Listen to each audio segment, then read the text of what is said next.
السلام علیکم ورحمۃ اللہ وبرکاتہ۔ امید کرتا ہوں آپ سب لوگ خیریت سے ہوں گے۔ ہومیوپیتھی کی ویڈیوز کا یہ سلسلہ جاری ہے اور آج جس دوائی کے بارے میں بات کروں گا وہ ہے کارسینوسین۔ کچھ لوگ ہماری زندگی میں آپ نے دیکھا ہوگا کہ وہ بالکل بھی بات کا جو ہے وہ برا ہی نہیں مانتے۔ ان کے ساتھ جتنی مرضی آپ سختی کریں، جتنا مرضی آپ برا رویہ رکھیں، انہوں نے اس بات کا برا نہیں ماننا۔ کارسینوسین بھی ایسا ہی ہوتا ہے۔ ایک تو وہ پہلی بات تو وہ برا مانتا نہیں، اگر برا ماننا بھی چاہے تب بھی نہیں مانے گا۔ اپنے آپ کو ہر چیز کے لیے قربان کر دے گا، صرف اس لیے کہ دوسرے بہن بھائی ماں باپ کی نظر میں میری نا ایک عزت بنی رہے، ریسپیکٹ بنی رہے۔ لیکن اس کے اندر فاسفورس کی طرح ہپوکریسی نہیں ہوتی، منافقت جو ہے وہ نہیں پائی جاتی۔ بہت زیادہ کیئرنگ ہوتا ہے، بہت زیادہ پیار کرنے والا، اور اس کے اندر سمپتھی جو ہے وہ آپ کو دیکھنے کو ملے گی۔ کچھ بیماریوں میں کارسینوسین استعمال کی جاتی ہے، کینسر کے پیشنٹس میں استعمال کی جاتی ہے، لیکن کارسینوسین کو پہچاننا بہت آسان ہے اگر آپ ایمانداری کے ساتھ ایک بغیر اپنے آپ کو یہ تصور کیے کہ میں ڈاکٹر ہوں مجھے زیادہ پتہ ہے، اگر پیشنٹ کا ہم اس طرح سے اندازہ لیں، اس طرح سے اس کے جائزہ لیں تو بہت آسان ہے کارسینوسین کے پیشنٹ کو پہچاننا۔ صرف آپ نے اس کی چند باتوں کی طرف غور کرنا ہے کہ وہ کتنا زیادہ کیئرنگ ہے، کتنا زیادہ اس کے اندر سمپتھی جو ہے وہ پائی جاتی ہے۔ اس کو قدرت سے بہت زیادہ پیار ہوتا ہے، نیچر لونگ ہوتا ہے۔ جس طرح پھل ملتا ہے درخت سے ہمیں، اسی طرح ہی بالکل ایک درخت کی طرح ہے جو ہمیں طوفان میں کھڑا رہتا ہے اور اپنے سائے سے بھی ہمیں مستفید کرتا ہے، اپنے پھل سے بھی ہمیں مستفید کرتا ہے۔ تو اس کی مثال بالکل ہی ایک ایسے درخت کی سی ہے کہ جس سے آپ کو ہمیشہ ٹھنڈی چھاؤں ملے گی یا پھل ملے گا، کسی کو جو ہے وہ تکلیف نہیں دیتا۔ آپ لوگوں نے عموماً دیکھا ہوگا کہ ٹی وی اور دوسرے ٹیلنٹ شوز پر ہمیں کچھ بچے جو ہیں وہ دکھائی دیتے ہیں کہ یہ دیکھیں یہ بچہ جو ہے وہ بہت ذہین ہے، اس نے 5ویں یا 6ٹھی کلاس کے اندر پیتھولوجی کی یا دوسری میڈیکل کی کتابوں کی کافی پڑھائی کی ہے اور اس نے تمام نام یاد کر لیے۔ ایون کہ MBBS کے فرسٹ ایئر کے ڈاکٹرز کو بھی وہ نام جو ہیں وہ یاد نہیں ہوتے، لیکن اس بچے کو جو ہے وہ یاد ہوں گے۔ اور ہمیں شوق لگتا ہے کہ اتنے چھوٹے بچے کو کیسے یاد ہو سکتا ہے نا، اس کو ملکوں کے نام یاد ہیں، اس کو یعنی کہ اوورآل وہ اپنی عمر سے 5 یا 6 سال زیادہ آگے ہوتا ہے۔ اسی طرح آپ نے دیکھا ہوگا کہ کچھ بچوں کو مائیں بڑی فخر سے کہتی ہیں کہ دیکھو ہمارا بچہ تو 5ویں کلاس میں پڑھتا ہے اور میرا بچہ جو ہے وہ دیکھو 10th کلاس کی بچے کو جو ہے وہ میتھ پڑھاتا ہے۔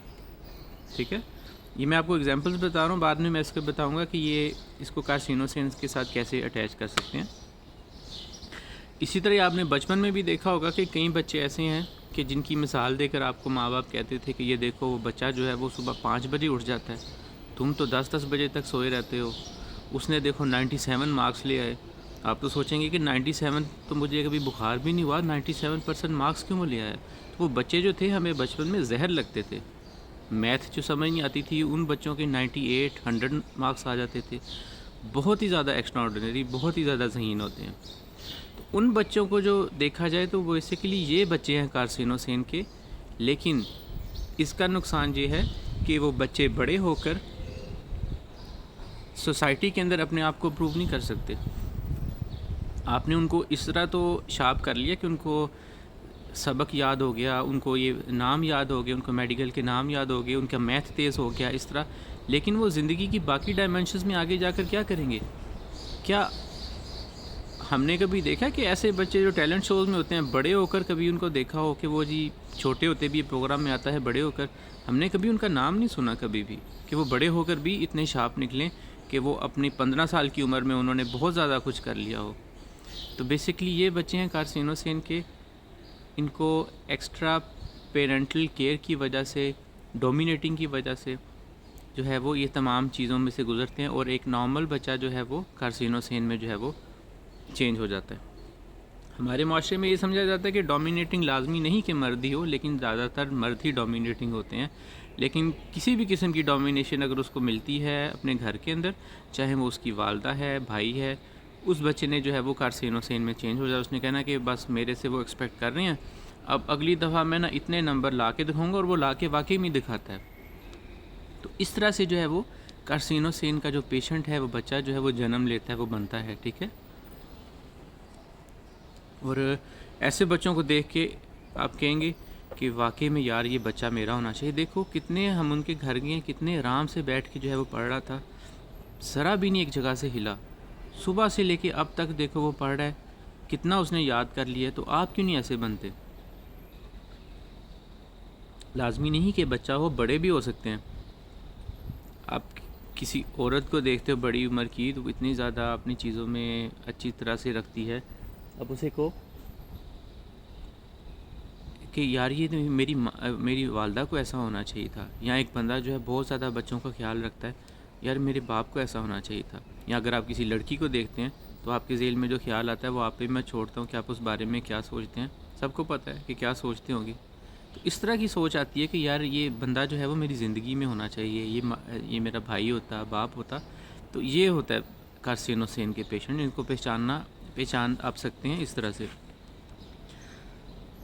تو ایسے بچوں کی جو ہے وہ پرابلمس تب تک نہیں سٹارٹ ہوتی جب ان کی شادی ہو جاتی ہے، وہ سوسائٹی میں باہر جاتے ہیں، تب ان کو جو ہے وہ فیس کرنا پڑتا ہے. تب وہ ان چیزوں کو فیس نہیں کر سکتے. اور بظاہر ان لوگوں کو عادت ہوتی ہے قربانی دینے کی. انہوں نے سیکریفائس کرنا ہے. ان کو یہ نہیں پتہ کہ اگر وہ زیادہ اپنے آپ کا اچھائی بیان کریں گے، اگلے والا تو ان کو مار کر کھا جائے گا. وہ اس باؤنڈریز کو میئر نہیں کر سکتے. ان کا اپنے مائنڈ کے اندر اس کا میپ نہیں بنا سکتے، نقشہ نہیں بنا سکتے نا، کیونکہ انہوں نے بس سیکریفائس کرنا سیکھا ہے. اب ہوگا کیا؟ اس کی میرج لائف خراب ہوگی، اس میں سوشل سکلز کم ہوں گے، اس کی شارپنس اس کے کسی کام نہیں آئے گی. وہ تب جو ہے وہ ایک ڈائمینشن میں وہ شارپ تھا، وہ زندگی کی باقی ڈائمینشن میں نہیں رہا، کیونکہ اس نے اپنی ساری طاقت ہی اس کی طرف لگا دی کہ میں نے جو ہے وہ میتھ یاد کرنا تھا، میں نے وہ کرنا تھا. اور اس کی وہ فیز جو ہے وہ گزر چکی ہوتی ہے، اس کے بعد اس کو پھر پرابلمس کا سامنا کرنا پڑتا ہے. اور اس نے صرف قربانی کرنا سیکھا ہے اور زندگی میں کچھ نہیں سیکھا، جس کی وجہ سے اس کو بہت زیادہ ابیوز کا سامنا کرنا پڑے گا آگے جا کر. اس کی زندگی کیسی ہوگی؟ اس کو ہمیشہ وہ سیکریفائس جب کوئی انسان کرے گا، چاہے اس کو کوئی اچھا کہ برا کہ اس نے سیکریفائس کرنا ہے، تو وہ ہر ایک کی بات میں آئے گا. اور جاب پہ بھی وہ مار کھائے گا، گھر میں بھی مار کھائے گا، ہر جگہ سے وہ جو مار کھاتا ہے. تو اس طرح کا ہوتا ہے جو ہے وہ کارسینوسین کا پیشنٹ. اب ایک اور مثال آپ نے دیکھا ہوگا، بہت کم بچے آپ نے دیکھے ہوں گے ایسے کہ جو چھوٹا ہے 2.5 سال کا یا 3 سال کا، اپنے چھوٹے بہن بھائی جو بھی چل بھی نہیں سکتے ان کا خیال رکھ رہا ہے، اپنی ماں کا خیال رکھتا ہے.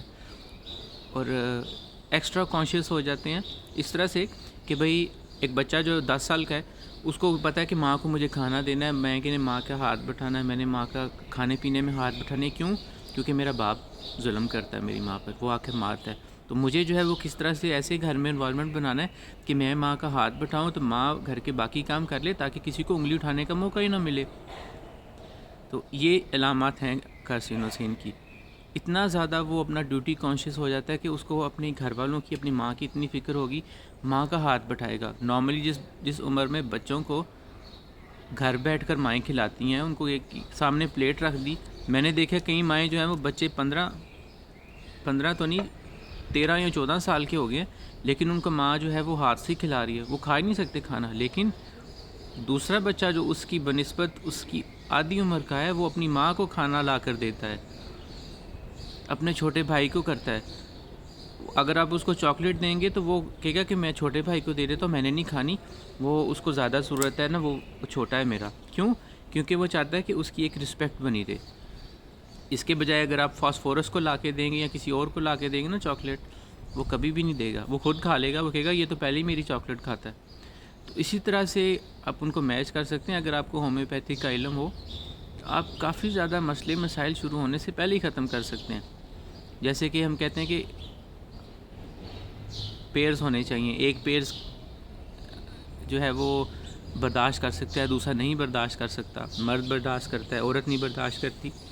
تو اگنیشیا کے لیے کارسینوسین بہت اچھا پارٹنر رہے گا. کیونکہ اگنیشیا کو پیار چاہیے، کارسینوسین پیار دیتا ہے. تو اگر اس طرح کر کے آپ کو پتہ ہوگا تو آپ کے لیے کافی چیزیں زندگی میں حل کرنی آسان ہوں گی. تو ہومیوپیتھک جو ہے وہ اتنی پیاری سائنس ہے کہ آپ کو کافی چیزوں کو حل کرنے کے لیے وہ دیتی ہے.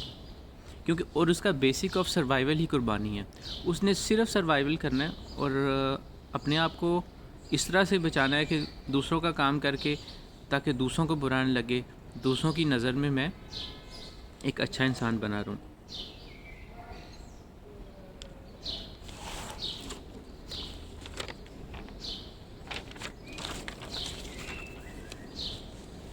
اسی طرح سے ایک مثال میں دیتا ہوں آپ کو.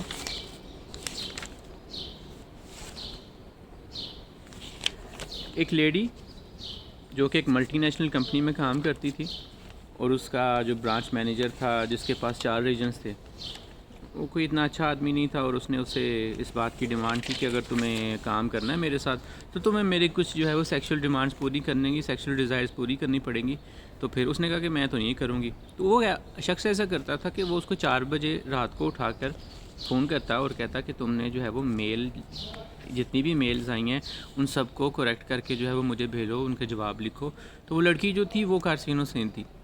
وہ کرتی کیا تھی، ساری رات لگا کے وہ ای میلز لکھتی تھی، ساری رات لگا کر اس نے ای میلز لکھنی، ان کے جوابات دینے. اور وہ کہتی تھی کہ وہ بھی ڈھیٹ ہے، میں بھی ڈھیٹ ہوں، میں نے کسی طرح اس کو غلطی کا موقع نہیں دینا. تو وہ شخص کرتا یہ تھا، یہ ہمارے معاشرے میں عام ہے یہ پرابلم، اتنی کوئی نئی پرابلم نہیں ہے کہ آپ اس کو دیکھ کر اتنا آپ کو شوق لگے.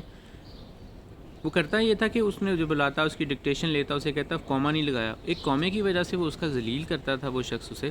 لیکن وہ لڑکی بھی ڈٹی رہی اپنے، وہ کہتی تھی آخر میں وہی ہار مانے گا. پھر وہ کوما وہ اپنی اتنا کرتی تھی کہ وہ اپنے ڈکٹیشن کو اتنا امپروو کرتی کہ کوما تک کی بھی غلطی نہ ہوتی. لیکن آخر میں وہ شخص یہ کہہ دیتا تھا کہ نہیں، یہ نہ اتنی کوئی ضروری نہیں تھی ای میل کرنی. چلو جب اسے کوئی فیلا نہ ملا، کوئی اسے اس میں ملا نہیں، پرابلم ملی، تو وہ یہ کرتا تھا. تو وہ لڑکی جو تھی وہ سارا دن اس طرح وہ رہتی تھی اور اس سے بات کرتی تھی.